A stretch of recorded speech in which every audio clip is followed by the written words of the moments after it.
আইনি আম্মা একটু ছেড়ে দেন, অনুমতি দেন। সময়টা কখন? মাগরিবের একটু আগ মুহূর্তে। কেন? উসল্লি মাহুল মাগরিবা, আমি দয়ার নবীর পিছনে দাঁড়িয়ে মাগরিবের নামাজ আদায় করব। একটা কাজ।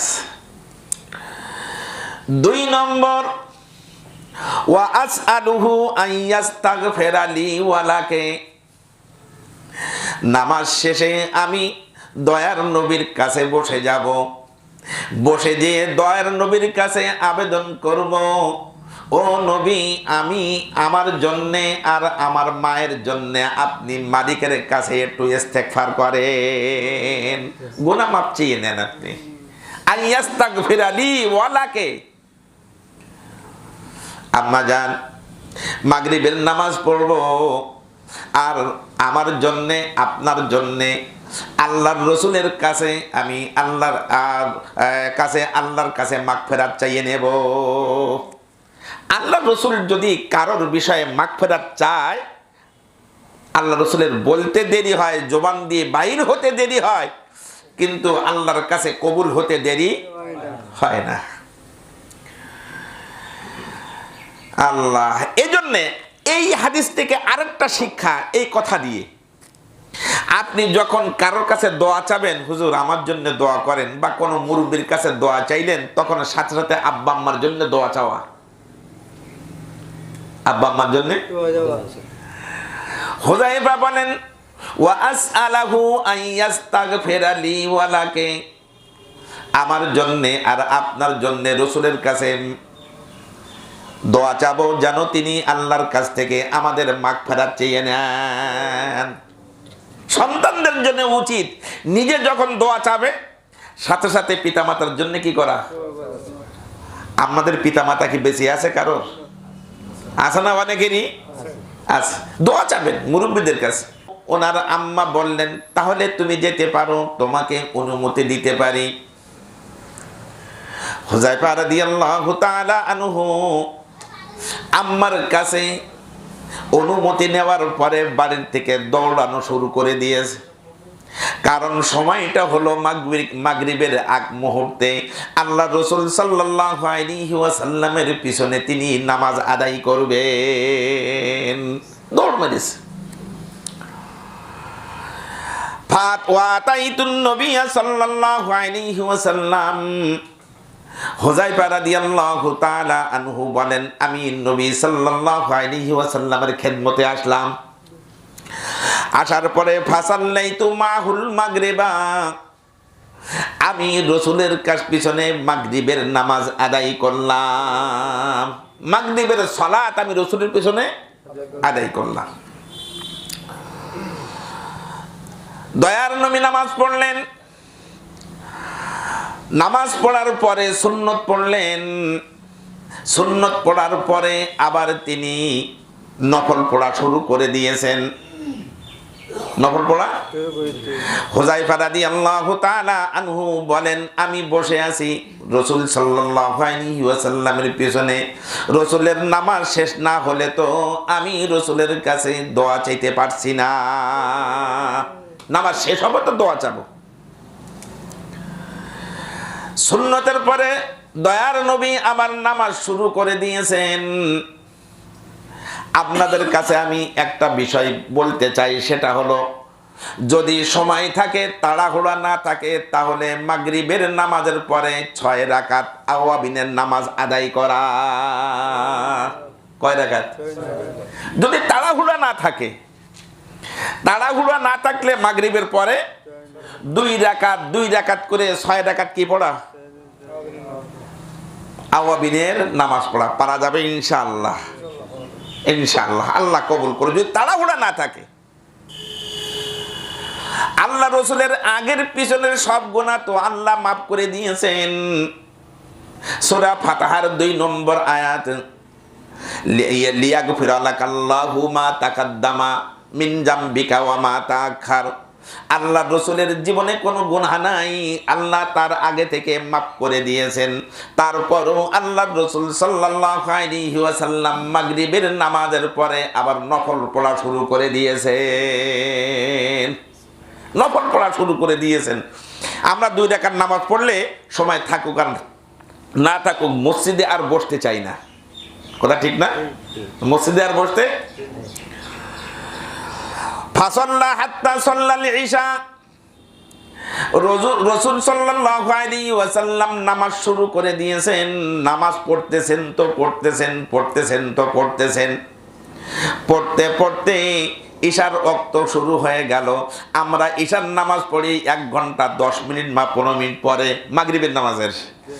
মাগরিবের 1 ঘন্টা 20 মিনিট বা 15 মিনিট পরে আমরা নামাজ আদায় করি, সালাত আদায় করি, তাই না? কিন্তু আল্লাহ রাসূল সাল্লাল্লাহু আলাইহি ওয়াসাল্লাম ঈশার নামাজ পড়তেন রাতের 3 ভাগের 1 ভাগ চলে যাওয়ার পরে। এটাই সুন্নত।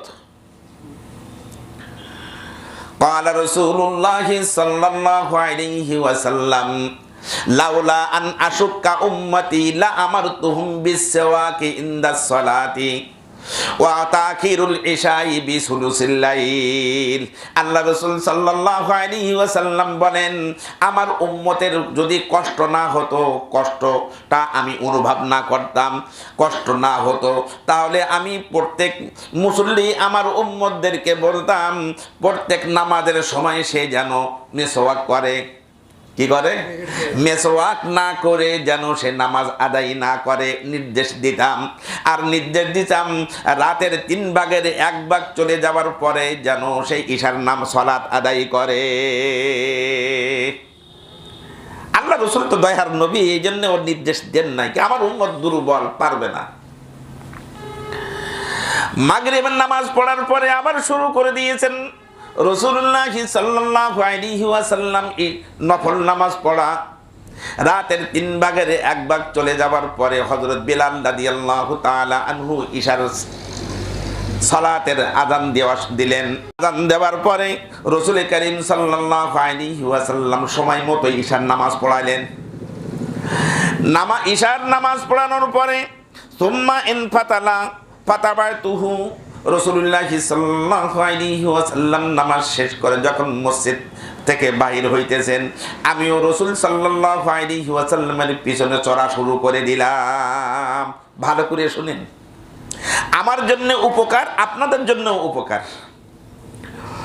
ফাসামিয়া সাউতি, আল্লাহ রাসূল সাল্লাল্লাহু আলাইহি ওয়াসাল্লাম আমার চলার আওয়াজ তিনি অনুভব করলেন, বুঝতে পারলেন।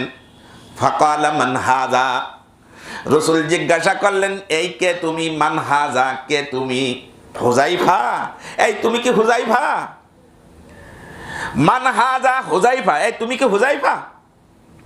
কুলতু নাম, আমি বললাম হ্যাঁ ইয়া রাসূলুল্লাহ, আমি হলাম হুযায়ফা।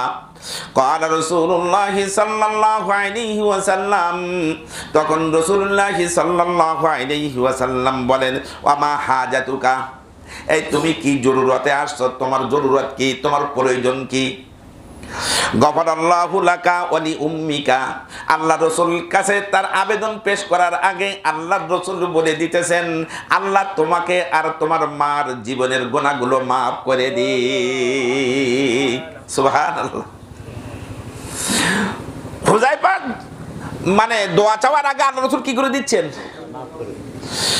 ইন্না হাযা, এরপরে রাসূল বললেন, ও হুযায়ফা শুনে রাখো, ইন্না হাযা মালাকুল লাম ইয়ানজালিল আরদা